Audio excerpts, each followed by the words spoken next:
Cardinal Alito said in an opinion, the states are sovereign. It's time they acted like it. And now, today, is the time Wyoming started acting like it. It's time for the states to practice a little nullification right now.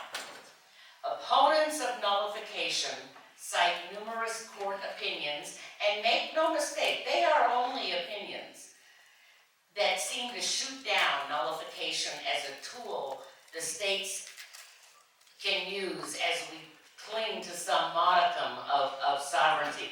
They cite case law, which when you think about it is an oxymoron. Courts do not make laws. Opponents of nullification commonly use the war between the states as an example of nullification gone wrong. However, the southern states actually seceded from the Union and formed their own federal government. They didn't nullify, they seceded, and nullification and secession are two totally different things. However, nullification has a history of being implemented and exercised in this country. When we talk about nullification today, folks usually mention the current nullification of federal marijuana laws by many states. However, nullification was first employed in the northern states in response to the Fugitive Slave Act of 1850. Although the act passed through Congress and was signed by President Fillmore, if you ever wondered what President Fillmore was famous for, that's it. Vermont, Michigan, Massachusetts, and almost every other northern state passed laws nullifying the enforcement of this reprehensible law. Most states in the north simply refused to enforce the federal act, even in the face of a threat to use the U.S. military. Then, by 1925, 6 states had developed laws that kept police from investigating infractions of the 18th Amendment, prohibition.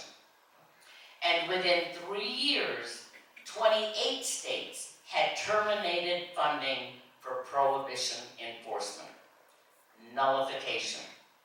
New York City's Mayor LaGuardia famously said, "It's impossible to tell whether prohibition is a good thing or a bad thing. It's never been enforced in this country." In the 1970s, most of us will remember this, under President Carter, the federal government mandated a top speed of 55 miles per hour during the oil embargo.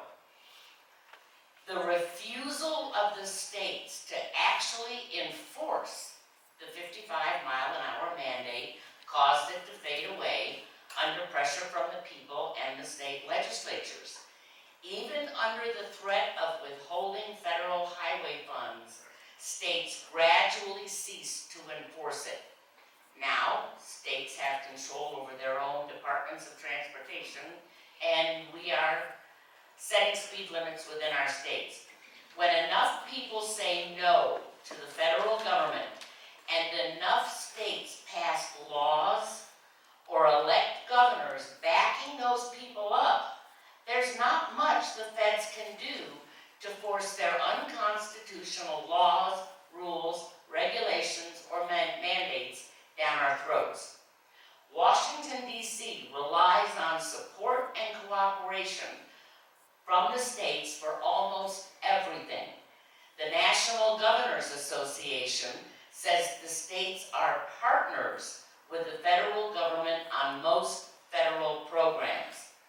Partnerships don't work too well when half the team quits. In other words, individuals and states, if they refuse to participate on a wide enough scale, there's very little the federal government can do about it. Well, they can withhold federal funds, but that's a whole other speech.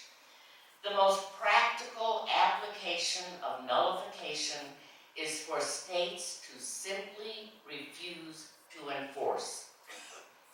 Just as states refused to enforce the Fugitive Slave Act 170 years ago, just as states refused to enforce prohibition, just as states refused to enforce the 55-mile-an-hour speed limit, just as states now are refusing to enforce federal marijuana laws and federal immigration and deportation laws. Wyoming needs public servants with enough spine and enough state pride and a strong sense of our state sovereignty to stand up to the federal government and say, the sovereign state of Wyoming will not comply. I have a lot of information on this subject, and I've got this little book, Nullification 101. Get in touch with me and I'll see that you get a copy. Thank you very much.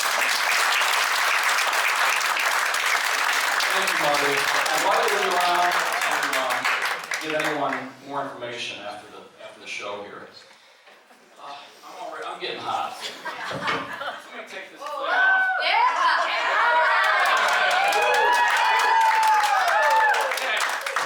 I already drank my Guinness, but one of the reasons I'm so hot is because these next two women who I've known just probably less than a year. They showed up at one of our Jackson Hole tea parties one night, and the level of excitement and what they want to do to make things, to take this country back, to take Wyoming back, to take Jackson Hole back, just floored me. And I've gotten to know them both. Blair Moss and her husband Todd moved here from California and moved to Melody Ranch. And then there's Rebecca Bextel and Jonathan. Rebecca has 4 daughters, wonderful family. But these two women are what the future, I think, of Teton County and Jackson Hole are all about. So I'm going to get them on stage here. I said we're going to do 5 minutes per person. They said, oh no, we'll just take 10 minutes together. So here they are.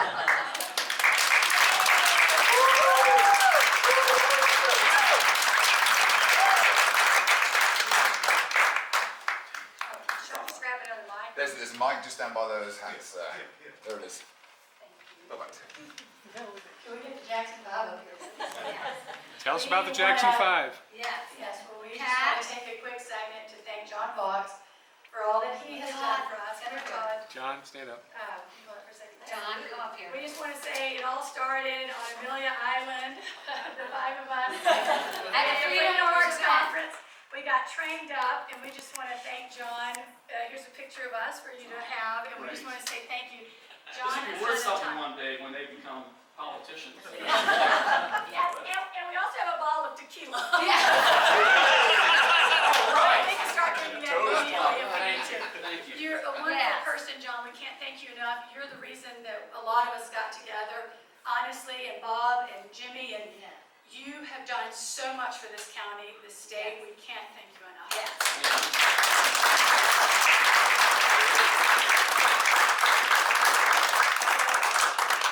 So John already did a brief introduction, but I'm Blair Moss, and my husband Todd and I and our 2 children are political refugees from California, and we came to Wyoming because we love what it's about, and and I want to thank.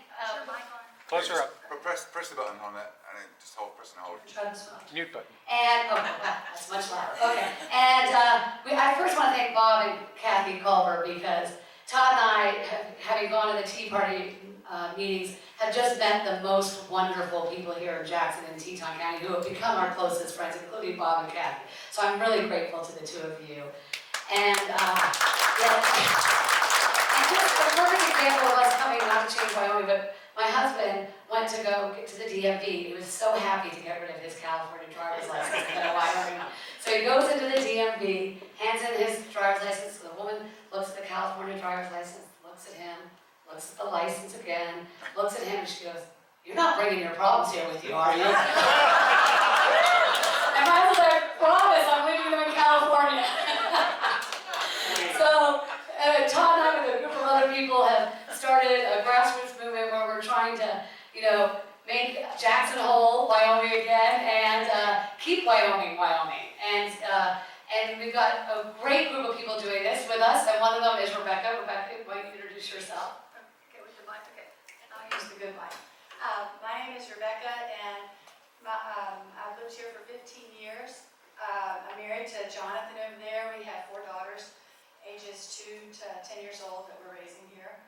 And I love Wyoming. I grew up in Alabama, but I moved here with $186 in my pocket. I lived in my car, and my husband and I have been able to start a business that's successful, that we're living the American dream right here in Wyoming. I'm very proud that we've never taken anything for free. We pay our own way, and we're raising 4 strong conservative women here. So.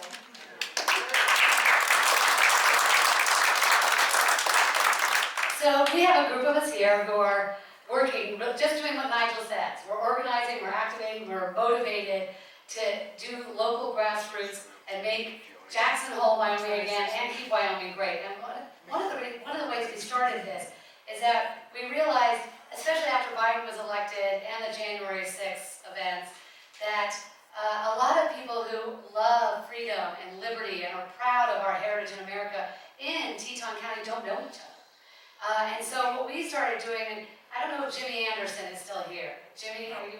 Well, Jimmy Anderson, he's been a big part of this, but I love him because people within 5 minutes of him meeting him know where he stands on this country. They know he loves it, so he knows where everybody in this county is on their politics because he's so, But with Jimmy's help and a lot of other people, we started having dinner parties and bringing people. Luckily, my husband's a fabulous cook. And we started bringing people together for dinner parties so that they could see that they're not alone, and as we can see today, there are a lot of liberty, freedom-minded people in this county. And so when people come to our party, they're like, I had no idea there were this many people here. And so the left wants us to think we're alone, right? The left wants us to think if we speak up that we are going to be canceled. The left wants us to think that we are crazy and not to speak up, but we are showing us we have a group of people who are going to stand strong, stand with you, not let you be canceled. We will have your back, and we are going to do this together. 2, we got to be vigilant. My husband grew up in Colorado, and he never thought growing up in Colorado that Colorado would be a blue state where it is today. He says it was a place where people worked hard, they raised their families, they went to church, they lived their lives. They were live and let live, right? That's the West, right? But then, I'm sorry, a lot of Californians moved to Colorado, and they weren't live and let live. They want to tell people how to live and what to do. So now Colorado is, where it is, and we do not want Wyoming to be that way. We have to be vigilant to make sure Wyoming stays a liberty, freedom-minded state. And second, we need to turn Jackson and Teton County around. And we can do it. To do a movement in any culture, group, or society, it takes 3.5% of the people to work hard to do it. And in Teton County, 3.5% is 700 people.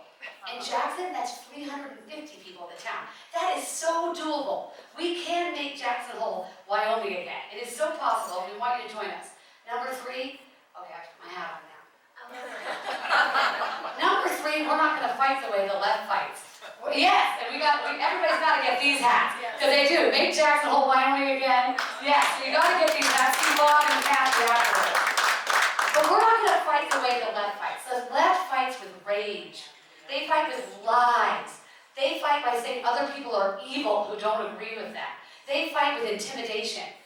We are going to fight with joy. And as Nigel said, we're going to be happy warriors, like Andrew Breitbart said. We're going to do this with humor. The great late Rush Limbaugh said that the left can never defeat them because they have no sense of humor, right? And we have a lot of fun, this group, I can tell you. Not only do we have a lot of fun, we have great wine. My husband makes fabulous wine, so we always have wine. But we're going to fight truth, because truth always defeats lies. The left is a bully, and if we decide to stand up against them and fight against them, they're going to run away like that playground bully does. Okay, so we're going to do that, and we're going to do it together. And this is we need all of you in this room. We need all of your friends who love liberty, love patriotism, love this country to stand with us, because we will stand with you, and we're going to stand together. And so everybody in this room, we were born in a time and place. We are here right now for a reason. And if you decide to stand on the sidelines and not fight, you're doing exactly what the left wants you you to do. Because there's not one person on the left who is not activated and doing this day in and day out and breathing to destroy our country and bring Marxism, critical race theory, socialism to our country. So no one can stand on the sidelines anymore. So we would love to have you join us in our grassroots movement to make Jackson Hole, Wyoming again, and to keep Wyoming a liberty, freedom, patriotic state that it is. So please join us. We will be outside with a sheet and with ways that you can, Rebecca and I, so please come see either one of us, and we will have ways for you to sign up and join us, and we need your passion, we need your expertise, we need you. And I was just going to touch quickly on a couple of the small groups that we have. Local elections, we're looking for people to run for school board and that kind of thing. Messaging, conservative messaging in Teton County, protecting freedom of speech, Second Amendment, we have a prayer team. I'm on the China team. We need to start an illegal immigration team, and so I can head that as well. Jonathan and I own office space at One Town Hill, and so we always volunteer office space if anybody wants to come by, because I'm not on all the committees, but you're welcome to use our space. We're always looking for space because our group keeps growing. And then one last announcement is David Sherman, who's here. David, can you stand up? He is going to be offering a training. He's a political consultant, and he's going to be offering 2 trainings in July on how to get involved, local lobbying, and messaging. We have a sign-up sheet for that. And he's actually the Teton County GOP State Committee man, and then Kat is the State Committee woman. And that's about it. And Blair, I'll probably be in the bar about 5 minutes after this is over with my buddy Jim back there. But so if you catch me before then, we'd like to talk about the